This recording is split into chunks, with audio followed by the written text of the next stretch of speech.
Good evening, you beautiful degenerates. I'm stuck in New Haven, Connecticut, counting pennies like a raccoon with a calculator. And yeah, I couldn't swing the trip to ROH Supercar of Honor or the Philadelphia residency, regretting it like a hangover that learns your address. But I'll make up for it. I'm hitting the rest of the AEW pay-per-views this year. Toronto in 2 weeks, St. Louis after that, Newark in September, and World's End in Chicago on Christmas weekend. I'll be there, loud, broke, and unreasonably caffeinated. All Elite's getting some steam back. Characters are interesting again. Angles have teeth. Sometimes. Still a beast that can always get better. What I wanted from tonight. Matches that actually set up All Out. It's in a few weeks, maybe act like it. Collision standing out instead of playing second fiddle to Dynamite's memory. Also, for the love of continuity. Follow up on Ring of Honor death before Dishonor from last night. It was well received. Talk about it. Use it. Put ROH talent on TV without treating them like your weird cousin you only text at holidays. Promote it or bury it. Just don't ignore it. They kick off with Daniel Garcia versus Blake Christian. Choice of opener? Not great. If you want juice, you hit that Moxley siren at the top. Have Moxley stomp down. Then Garcia and Daddy Magic come out. And Mox has word with Danny. Simple. Hot. Memorable. Instead, we get Garcia and Blake Christian. And look, I'm not a monster. Blake is talented. But an AEW proper he always loses, which makes the whole thing predictable as a sunrise. They put him over on commentary with ROH stats like a Tinder profile with flattering lighting. Then he eats the pin on Collision or Dynamite. After a while, you learn not to emotionally invest. You just sip your drink and wait for inevitability. They did do one thing right. Mox talks to Garcia, but we don't hear it. That's how you brew intrigue. Is Garcia joining the Death Riders? Replacing Wheeler Useless? Plant the seed, walk away. Let's go feral with theories. That part? Good. In the ring. Garcia throws forearms like a guy who pays his taxes quarterly, and Blake hits some missile drop kicks and a few high flyer pops, but keeps it minimal, none of that Osprey opera, more like dropkick karaoke. They settle into grappling and hand fighting, a little brawler seasoning, some submissions. Nobody really in danger. Pace goes slow. I started answering YouTube comments. That's never a good sign. Finishes as foretold by the gods' predictable booking. Garcia slaps on a hold, spikes a pile driver, and that's all she wrote. Then I check online. Somehow, this collision didn't add a single match to All Out. It's 21 days away, and AEW has 2 matches announced. 2. And in a hilarious side note, WWE's WrestleApalooza apparently has won. Great. Everyone's playing scheduling chicken while we're buying tickets to question marks. They mentioned Garcia got an eye-ding from wrestling Moxley on Wednesday. Cool, use it. Except they didn't. He squints at the crowd after the match like he remembered his homework was due after he turned it in. Selling the match? Don't stage whisper it after. Look dopey. Tony Schiavone slides in and asks what Mox said earlier. Garcia grabs the mic and spits. Let's forget about that in John Moxley. You have everything that I want. You have the accomplishments and you have the accolades. And I can't get anything that I want until I go through you. So next week, Daniel Garcia versus John Moxley. One more time. Let's get it. Good fire. If they're doing 2 matches, give me a steel cage. I don't care. Something that makes it feel like the second one isn't the first one with a different shirt. Also, Garcia's got the attitude and intensity on the mic. Pair him with killers. Let him jaw with MJF. Go promo for promo with guys who bite back. Hell, Garcia versus Kyle Fletcher, or Don Coles in promo battles. If Garcia goes with TNT title Kyle's holding. Inject it. Wheeler Useless grabs a mic, and we get the weekly, fuck you, Utica chorus. Bless the bloodthirsty crowd. He sounds like a whiny freshman trying to argue his way into a 200-level seminar. Danny, be careful what you wish for, because the Death Riders accept your challenge. We already slayed the real American Dragon, so he won't be involved in any issues that you got here. Buddy, come on. If you're invoking last October's assault on Bryan Danielson, don't forget he came back in June and helped Hangman in the Texas Death Match and got his licks in. Continuity matters, even when you're bleeding. Danielson can stroll in any time and throw hands. It's not like he vaporized. And the chant? Let me join in. Shut the fuck up. Shut the fuck up. Shut the fuck up. Shut the fuck up. Shut the fuck up. Shut the fuck up. I have gladly paid $100 to be in the crowd screaming that until my throat turned into barbed wire. Not a good opening match. Wrong opponent. If you wanted the Death Riders cloud over the thing, run Garcia versus Wheeler. Or pull someone who shined at death before Dishonor last night and give them TV time. Not a guy we all know is there to lose politely. Story idea that actually cooks. Danny joins the Death Riders as a swerve. Then you build a Danielson versus Garcia at All Out. That's money. That's a poster. They cut backstage to the conglomeration, hyping their match with Kyle Fletcher and another goon from the Don Callis family. We get dumb comedy banter between Roderick Strong and Kyle O'Reilly. Roddy questions Kyle about tagging with Tomohiro Ishii. Ishii stands there, saying nothing, while they talk around him like he's a potted plant. And here's the rub. It plays into that tired, lazy bit where Japanese wrestlers don't talk on the mic because they don't speak English, just like how AEW often keeps luchadors quiet or only in Spanish. It's a stereotype and it sucks. Give them a voice or give them subtitles. Just don't make silence a gimmick. Kyle drops a Don Falley's joke, and the segment dies quietly in the hallway. Dumb comedy that doesn't land. And it undercuts Ishii, who could enter a room with a glare and 2 syllables. Let the man speak or let him kill. Pick one Kyle Fletcher, and Josh Alexander stomp down to the ring. Pray to whichever wrestling god still pick up the phone that Josh Alexander gets another pinfall tonight. Because the guy looks like Kurt Angle ran out of patience and doubled his macros, and he's been taking too many L's. AEW's got that weird discrimination where the big, muscled bastards lose unless their name is Samoa Joe. Figure that out. Fletcher's gear is straight up Shawn Michaels cosplay dipped in cotton candy. Pink and white, Sgt. Pepper meets strawberry ice cream salesman. He looks like he'd super kick you and then sell you a soda float you didn't ask for. Commentary tries to stitch together the conglomeration saga. Yeah, they even accidentally called him Paragon, like it's 2022 again. The gist. During the dark matches at Forbidden Door last week, Ishii ran in to save Kyle O'Reilly and Roderick Strong from a Callis family beatdown. Roddy wasn't happy about being rescued, which is one of those pride stories where a guy would rather drown than grab the life preserver. Problem is, it's confusing because of conglomeration, and Ishii have worked together before. So, why is Strong suddenly allergic to help he's already accepted in the past? Storytelling shouldn't feel like a concussion. They announced next week on Dynamite we're doing the obligatory multi-person tag clown car, Hangman, Kenny Omega, Hong Kong Fu, Kevin Knight versus the Unfunny Bucks, Kyle Fletcher, and a more angry version of Kurt Angle. Yeah, it's repetitive. Teddy Long must be moonlighting. But on the mic, they finally say something that matters. Don Callis is sniffing around the AEW World title and wants one of his psychos to challenge Hangman. At least the story is moving instead of pacing. During the match, Fletcher and Josh versus Roderick Strong and Ishii, the crowd is in love with hating Don Callis. Fuck Don Callis. Booms like church bells in hell. This is why the Callis family needs to be headlining a damn AEW show. He's the most over villain manager in the company, with MVP a close second. If a guy gets heat like that, push him into pay-per-view main event orbit. Sure, Omega versus Hangman will sell tickets, but at Wrestle Dream in St. Louis this October, give me Okada versus Hangman. Okada's racking wins like parking tickets, and it'll be something different for once. Ishii truck sticks Josh Alexander with a shoulder tackle, so hard the man slides out under the bottom rope like he left the stove on. Then we get to the Kyle versus Kyle comedy routine. Anytime O'Reilly and Fletcher square up, the crowd starts the "Let's go Kyle, Kyle sucks" chant, and it becomes about the name. Fletcher keeps playing along with this 48-hour film project brand of comedy. Cheap laughs instead of heat. He could be a killer heel if he stopped feeding the audience's dad jokes and just sneered through it. Pick your spots. Be the villain. Break hearts, not K4B. Let's go Kyle. Kyle sucks. Let's go Kyle. Kyle sucks. O'Reilly, being a babyface, yells, "I hate every Kyle that's not me." And the crowd pops. That works for him. He's the witty good guy. Fletcher should have rolled his eyes and punted someone's soul instead of mugging for the peanut gallery. Fletcher tries a sunset flip powerbomb, but O'Reilly snatches the arm, drops to a cross arm breaker, then flows right into an ankle lock like he's buttering toast. Clean, nasty, clinical, and somewhere along the way, O'Reilly starts bleeding at the right eye, nothing horror movie, but enough to add grit. Josh Alexander goes for a top rope moonsault, third rope, big risk, and Fletcher evades, leaving Josh to eat canvas. Ishii follows with a brainbuster on Fletcher for a hot 2 count, and now I'm salivating at the thought of Ishii versus Kyle Fletcher for the TNT title down the road. Big meaty men and smug technicians throwing masonry at each other. Yes, please. Fletcher later hits something that looks like a love child between a blue thunderbomb and a scoop slam. Give that move a name and strap it to his identity. That should be a finisher. It looked sick. Then we get a real chain wrestling clinic. O'Reilly guillotine on Josh. Josh grapevines and flips it to an ankle lock. O'Reilly somersaults out and takes the ankle for himself. The counters are crisp, the transitions mean, and it all feels earned. This is where AEW shines. Submissions, bombs, and tempo changes that keep you guessing. O'Reilly, by the way, is working like a mad scientist, suplexes, subs, slick escapes, just pulling tools out of an endless drawer. This is how you build a single star. Show the repertoire. Prove the ring IQ. You could run Fletcher versus O'Reilly for the TNT title tomorrow and sell me twice. Even with the Kyle chance, the work speaks. O'Reilly's got something special, and it's past time to bet on him solo. Fletcher gets tossed outside, crashes into a ringside chair, breaks his fall, doesn't look hurt. O'Reilly fires a running knee off the apron. Fletcher slips, and Kyle drives that knee right into the chair. It looks vicious as hell. If that turned into a real injury, it'd be a tragedy because O'Reilly is cooking tonight. Finish comes when Josh Alexander nails a package pile driver on Tomohiro Ishii. Looked like he snuck a shot below the belt when a ref blinked and gets the 3. Perfect call. Josh looks like a menace again. He carried TNA's top belt for over a year and gave that place legit momentum with bangers.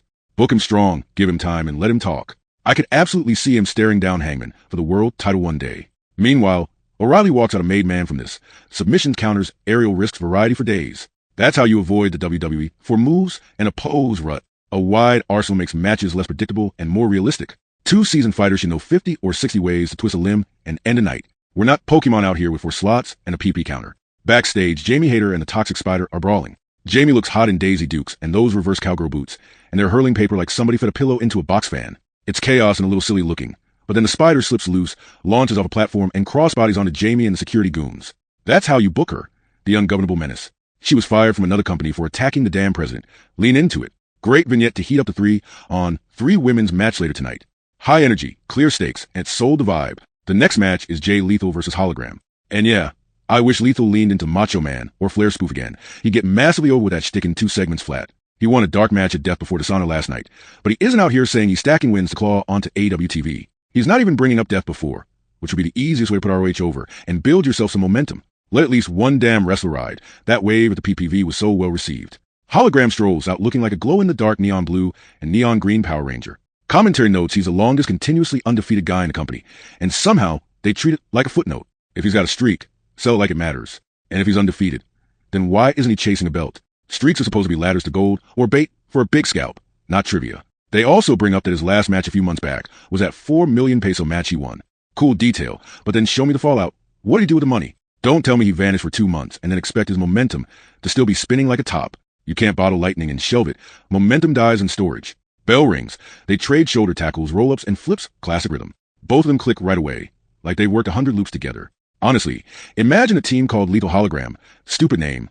Potentially killer team. And yeah, Jay Lethal goes down as one of the most underutilized, underrated guys in the business. Early 40s, silver streaks coming in, still pulling high-flyer precision, crisp counters, and he sells like a pro. AEW barely scratches the surface with him. Lethal pops off the second rope for a little dropkick variation.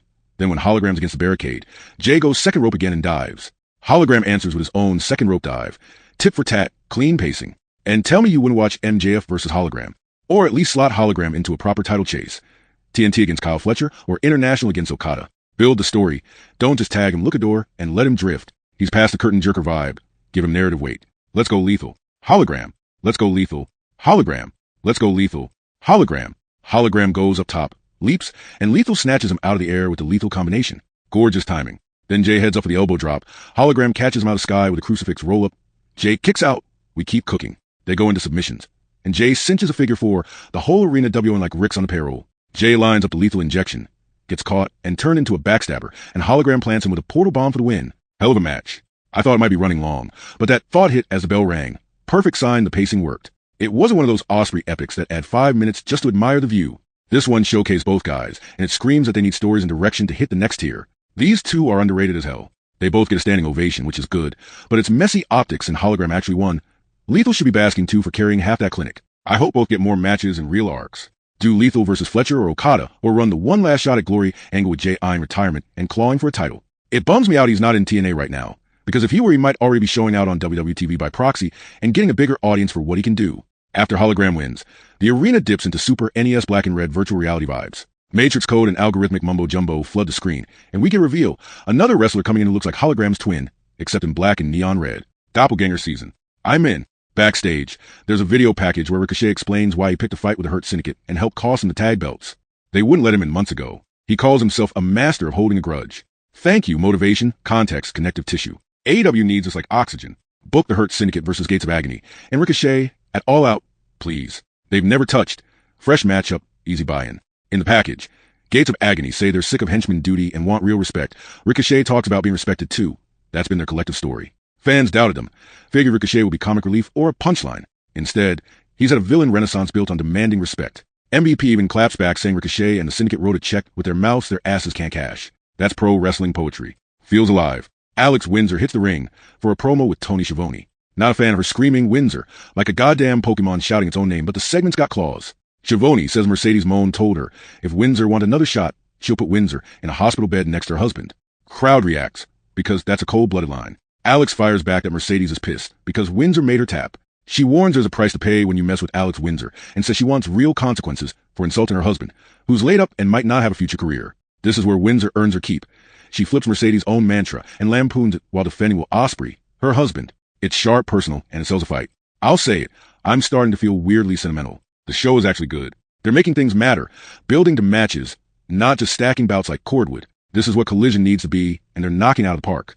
I hate that I didn't have the PTO or the spare cash to go live, because this episode stands out. 1 year ago, I was at Collision in South Dakota, my 49th state, and that show wasn't good. It was match after match with no spine. Tonight, they're telling stories. There's still missed shots. They could have had Windsor announce she's facing Mercedes for the TBS title at All Out in a 2-out of 3 submissions match. That writes itself and would have lit the fuse. And yeah, a lot of people didn't like Windsor when she debuted, called nepotism because she's Ospreay's wife. But now she's cutting real promos, having strong matches, and clearly grinding. If she does win a belt, it won't feel like she slept her way to a strap. It'll feel like she worked for it. That's what I like about AEW when it's dialed in. You can tell who's driven. Windsor looks driven. If she becomes champion, I won't say it's because she's fucking her husband. I'll say it because she gives a fuck about performance, promos, and building stories.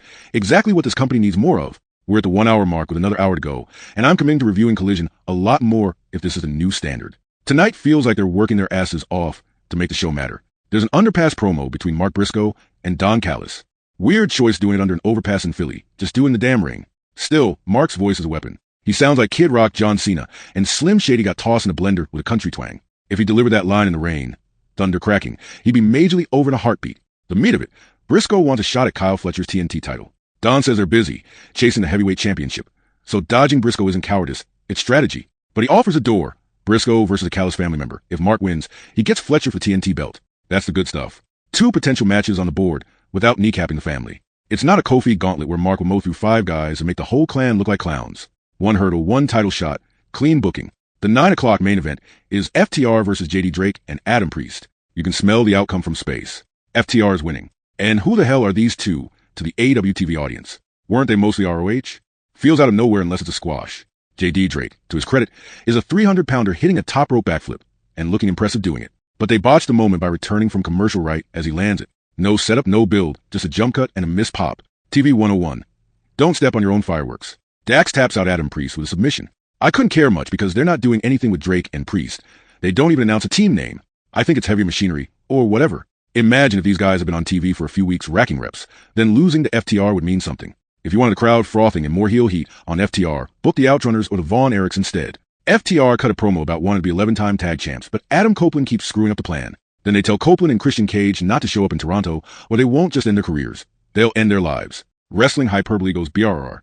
Cash drops the mic, and the crowd hits him with "you fucked up," then a rolling "shut the fuck up" chant at least 30 times. 6-year-olds flipping the bird like it's Christmas. Make it a damn tables, ladders, and chairs match already. Some kid goes for a high five with Dax, and Dax psyches him out. Perfect heel move. Too many wrestlers forget they're the bad guys. We get a package of Sammy Guevara joining LFI. I wish they offered more explanation, or at least tease a Dynamite segment to explain the turn. At Death Before Dishonor last night, Sammy returns heel, joins LFI, wins the tag titles. Next step should be obvious.